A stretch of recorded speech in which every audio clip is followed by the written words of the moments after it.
और नीचे देखते चलो, लोग टोकते। संभवतः मुश्किल है, यहाँ संघर्ष ज्यादा है। सतराजित ने कहा गलती तो हो गई, जाकर भगवान से क्षमा करो। भगवान ने कहा भैया क्षमा तो हमने उसी दिन कर दिया था जिस दिन मड़ी लौटा दी थी। बोले नहीं नहीं, मैं ऐसे क्षमा स्वीकार नहीं करूंगा। बोले कैसे करोगे? बोले मेरी पुत्री है, अगर आप उसको स्वीकार कर लोगे तो समझूंगा कि क्षमा कर दिया है। तो तीसरा विवाह जो है सत्यभामा, सतराजित की पुत्री का नाम सत्यभामा के साथ ठाकुर जी का विवाह हुआ। चौथा विवाह जो है, भगवान जो गए थे हस्तिनापुर माँ कुंती के यहाँ, और कुंती के यहाँ जाकर जो है भुआ ने कहा क्यों रे लाला, तू तो कहता था शादी होगी तो सबसे पहले भुआ को बुलाऊंगा, और हमने सुना कि तूने 3-3 शादी कर ली और तूने हमें एक में भी निमंत्रण नहीं दिया। कन्हैया बोले हाँ भुआ, बात तो सत्य है कि शादी तो 3 हो गई, लेकिन मुझे खुद नहीं पता कि 3 शादी हो कैसे गई।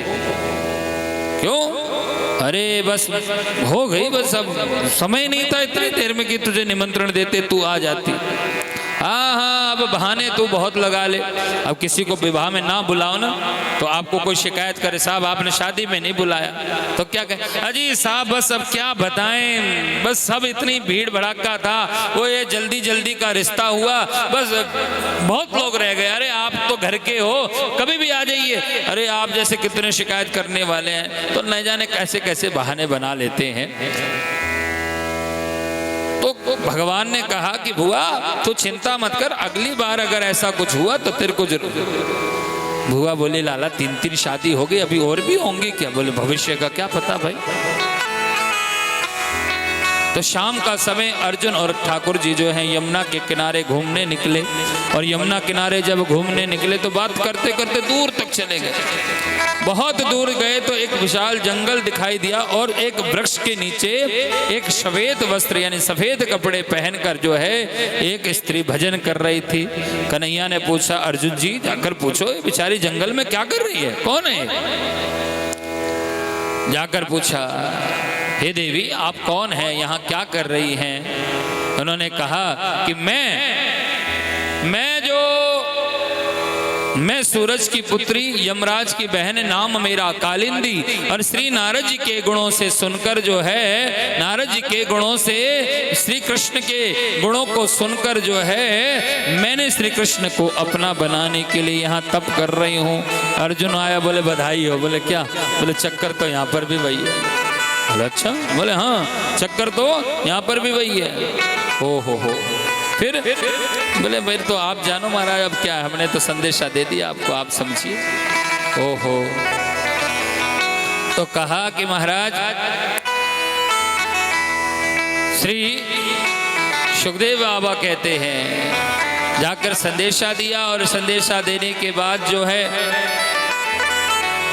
सुखदेव बाबा ने दर्शन कराते हुए कहा, अर्जुन से कहा कि भैया कोई बात नहीं, अब एक काम करो, अब तुम राजी हो, हम राजी हैं, सब तैयार हैं, तो फिर क्या दिक्कत है, तुम ही आज 2-4 मंत्र पढ़ दो और करवा दो विवाह। कहे तुम ही जो है ना वो करवा दो विवाह, जो होगा सो देखी जाएगी। तो पाणी ग्रहण यमुना जी को साक्षी मानकर जो है पाणी ग्रहण करके जो है चौथा विवाह जो है ठाकुर जी का कालिंदी यमुना के साथ हो गया। 4 विवाह हो गए। अर्जुन दौड़ा दौड़ा आया और कुंती से कहने लगा माँ तो आरती सजा। बोले क्यों? बोले तेरा कन्हैया बहू लेकर आ रहा है। बोले 20 मिनट पहले तुम गए और अब 20 मिनट पहले बहू भी मिल गई। बोले उसकी किस्मत ही ऐसी, इसको पड़ी पड़ी बहू मिल जाती है, नहीं तो आजकल के समय में बहू ढूंढना बड़ा मुश्किल काम है प्यारे, मिलती को नहीं महाराज। हाँ, और लोग तो महाराज रंग देखे, रूप देखे, हाइट देखे, इंच टेप ले लेके चले महाराज, ये माप के देखे मैं पूरी लंबी ओ इंच टेप साथ लेके चले, माप के तौल के रंग रूप व्यवहार सब मापा जाता है।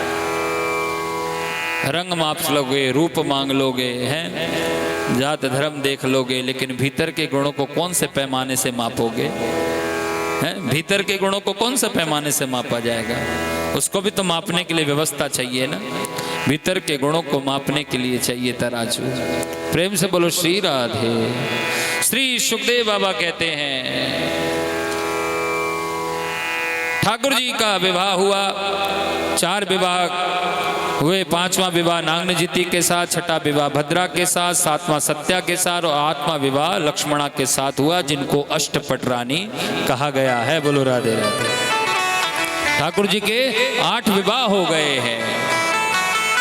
अष्ट विवाह ठाकुर जी के हुए और ठाकुर जी के 8 विवाह हुए और ये तो 8 पटरानी हुई, लेकिन विवाह हुए कितने हैं? 16,108। अभी सुने कितने आपने? 8। अभी 16,100 बाकी हैं। 16,100 की व्याख्या करने के लिए 7 दिन और लग जाएंगे। तैयार हो? 7 दिन और बढ़ा दे कथा। कौन कौन चाहता है बढ़ जाए? अच्छा, सही बात है। हाँ, एक चलिए आप बोल दीजिए। हाँ, जल्दी जल्दी कीजिए।